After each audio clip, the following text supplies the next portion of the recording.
Yo les amis, on se retrouve dans une nouvelle vidéo aujourd'hui et j'ai pris une décision. J'ai pris une décision suite aux nombreuses suggestions que vous m'avez faites dans la vidéo précédente.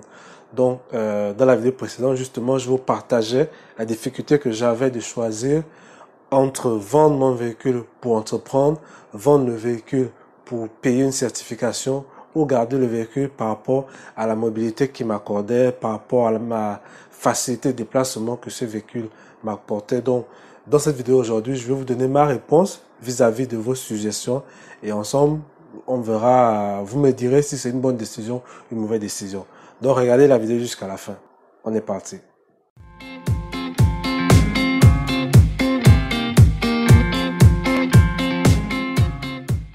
Bonjour les amis, j'espère que vous portez bien et que votre semaine se déroule à merveille. De mon côté, tout va bien.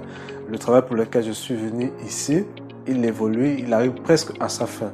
Donc, si vous me découvrez pour la première fois dans cette vidéo, mon nom est Alf Obian, je suis Gabonais, je vis au Gabon. L'objectif de cette chaîne, c'est de vous parler de business, d'entrepreneuriat, d'opportunités d'affaires et de faire la promotion de l'entrepreneuriat gabonais. Et de quelle manière? En faisant des interviews avec des entrepreneurs gabonais pour vous montrer leurs activités, leur parcours, leur réalité. Donc, si ces sujets, cette thématique vous intéresse, si vous voulez comprendre l'écosystème entrepreneurial gabonais, je vous invite à vous abonner sur cette chaîne et d'activer la cloche de notification. De temps en temps aussi, lorsque je suis en déplacement, je fais un peu de tourisme, si on peut le dire comme ça, et je partage les lieux que je découvre. Donc pour tout ça, si vous êtes intéressé, abonnez-vous. Donc dans cette vidéo aujourd'hui, je donne ma réponse par rapport au problème que j'ai soulevé dans la vidéo précédente.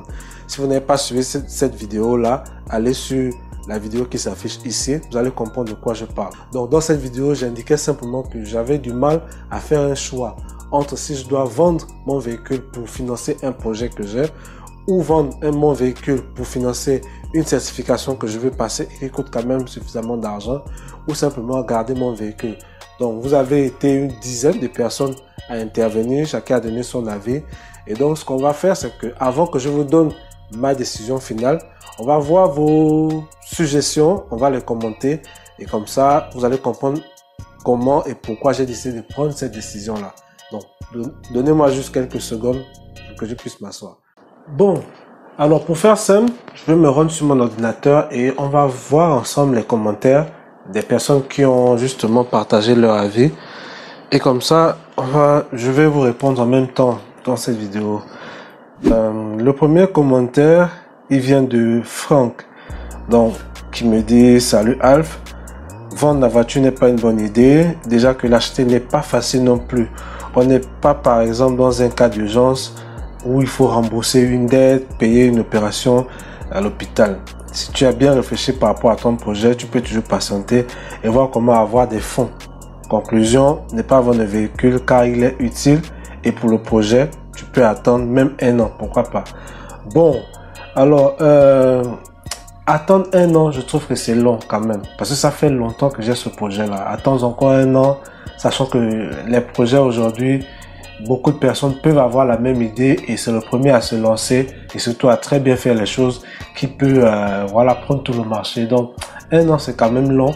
Mais je suis quand même d'accord du fait qu'il n'y a pas une urgence du type médical ou une dette vraiment à rembourser où je risque par exemple de faire la prison.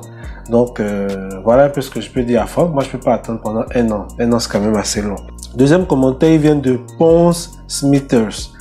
Merci Alf pour l'ouverture de ce cœur. Selon ton business plan, quelle sera la rentabilité prévue de l'activité que tu veux lancer? De rentabilité mensuelle. Autre chose à savoir est le coût d'entretien du véhicule, d'où provient la source financière pour les charges, vidanges, etc. Donc, et surtout, un nouveau business, c'est comme un nouveau-né, il faut être avec lui pour qu'il grandisse. Donc, si tu tiens à cette activité que tu veux lancer, tu dois être sur place au moins 6 mois d'affilée. Bon, alors, pour te répondre, le business, il peut générer entre 300 000 et 500 000. Après, ça dépend de comment les clients vont réagir face à ce service-là. Parce que ce n'est pas un produit physique, mais c'est un service, c'est une prestation. Donc, les revenus peuvent, enfin, le chiffre d'affaires mensuel, il peut augmenter. Pourquoi pas même 1 million par mois? Tout dépend de comment le travail sera fait, Mais quand même, on nage entre les 300 et 500 000. Maintenant, actuellement, ce que je fais, ce sont des consultances et c'est grâce à ça que j'arrive à me nourrir, sauf que ça ne suffit pas parce que j'ai une famille derrière moi, j'ai des responsabilités et j'ai envie de lancer mon projet. Donc, voilà pourquoi j'ai partagé avec vous cette difficulté-là.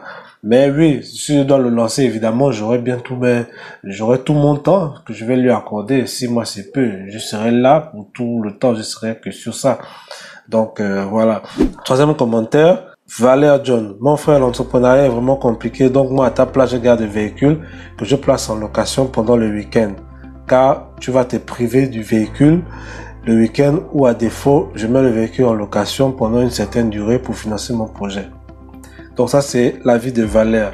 Alors Valère, ce que moi je peux te répondre, c'est que le véhicule, il n'est pas forcément dans un état où je peux le mettre en location parce que vous savez que les véhicules personnels, parfois ils ont des petits soucis, donc il y a que le propriétaire qui maîtrise bien comment le gérer. Si je mets en location, j'ai pas envie qu'un client me dise après que voilà, le véhicule est tombé en panne, mais il y a tel souci, machin. Donc il n'est pas neuf de neuf, il n'est pas maison mère, c'est un véhicule acheté d'occasion et ça fait quand même près de 3 ans que je l'ai. Il y a quelques petits soucis qui ne sont pas encore réglés. Donc le mettre en location maintenant, c'est pas la bonne idée pour moi.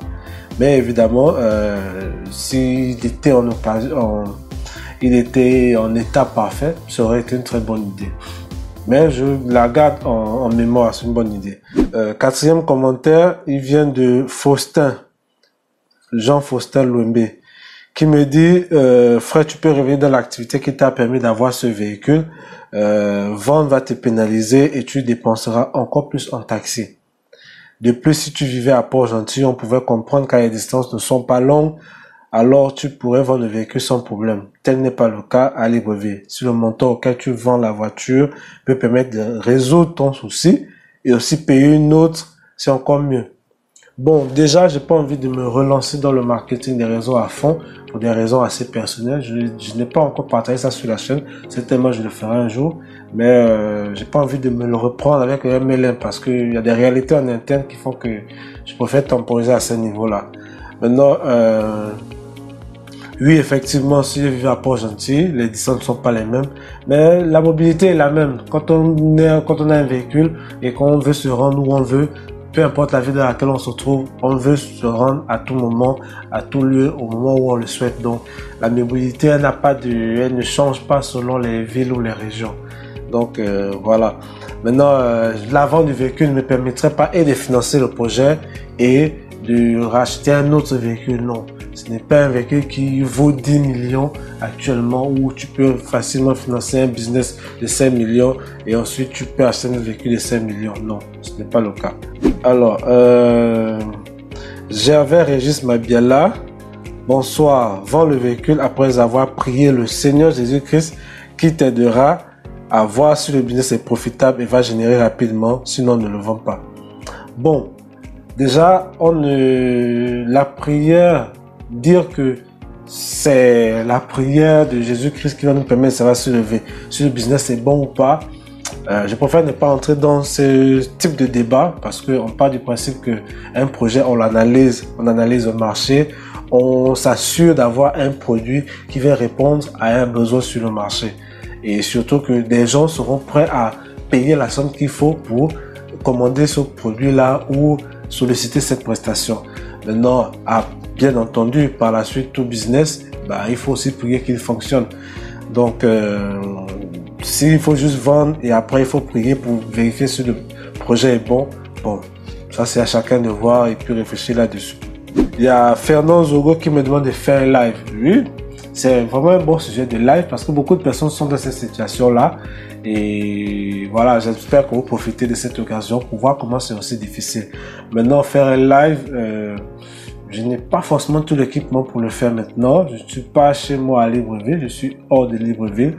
Et le lieu où je me trouve, la connexion internet n'est pas très très bonne pour faire un live. En plus du fait que il y a des enfants aussi autour qui peuvent me perturber. Donc le live serait vraiment intéressant. Ce qui est sûr, c'est que quand j'en aurai l'occasion, la possibilité, on reviendra sur ce sujet. Mais je n'oublie pas. Donc voilà un peu toutes vos réactions. La réponse en général, c'est ne vends pas. ne vont pas, ne vont pas. Après avoir lu vos commentaires, après les avoir interprétés, après avoir longuement réfléchi là-dessus, je pense que la meilleure décision pour moi, c'est de ne pas vendre le véhicule. Oui, la meilleure décision, c'est de ne pas vendre le véhicule, mais à une certaine condition.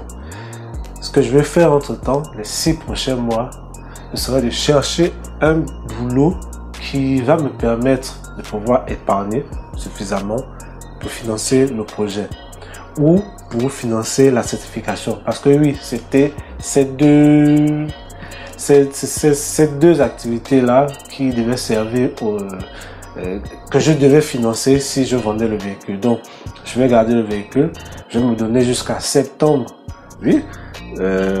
Avril, mai, juin, juillet, août, septembre. Je vais me garder jusqu'à septembre. Le temps de trouver un emploi. Si je ne trouve pas un emploi d'ici septembre, bah, je serai obligé de vendre le véhicule et de financer mon projet ou de financer ma certification. Voilà la décision. Qu'est-ce que vous en pensez? Vous, qu'est-ce que vous aurez fait comme choix si vous tombez à nouveau justement sur cette vidéo, si vous tombez sur ma vidéo pour la première fois? Donc, on se retrouve dans la prochaine vidéo. Je vous dis ciao, à la prochaine.